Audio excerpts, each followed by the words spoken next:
The main fronts of the country that has wrecked through have been largely contained. Speaking to the fire services, they said that, of course, the firefighters have been on the spot throughout the night trying to contain any possible outbreaks that may erupt in those regions.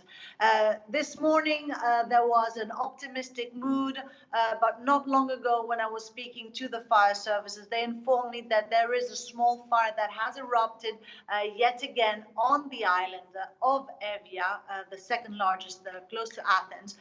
Currently, we're being told that around 23 firefighters are there with 10 fire trucks.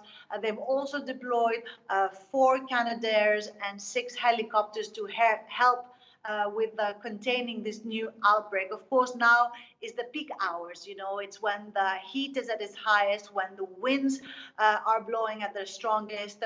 So they were well, aware that this could occur. Over the past days, rain has offered relief to the really, exhausted firefighters who have been battling these horrendous fires over the past weeks.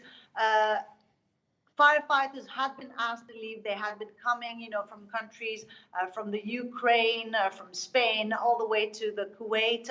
At the moment, we're standing put, as you say, to see how things are developing, because it doesn't look that good for the days to come.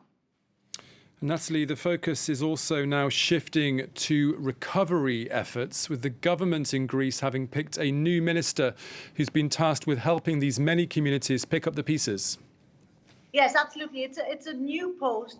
We're not entirely sure what his remit and responsibilities will be.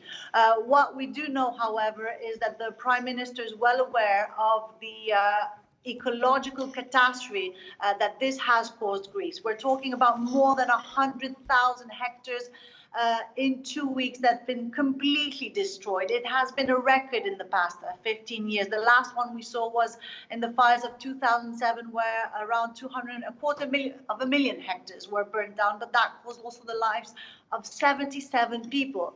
At the moment, the worst hit area is the island of Evia, close to Athens. Half of all burnt areas did take place there. But the policy of evacuation in light of this horrendous blaze did actually work. What we're seeing is only one person, a volunteer firefighter, did die, but in view of this large blaze and in view of what it caused a few years ago, where more than 100 people died in the area of Mati, it is quite a big success for the administration. Now, in the Athens region alone, we're seeing 77 businesses destroyed, but the authorities have declared immediate reforestation. They've tried to implement laws to kind of bypass the large bureaucracy. And what we're also hearing as a positive news is a €500 million relief package will be sent out to Greece to help with all this. Nathalie Savaricas, our correspondent in Greece, thank you very much.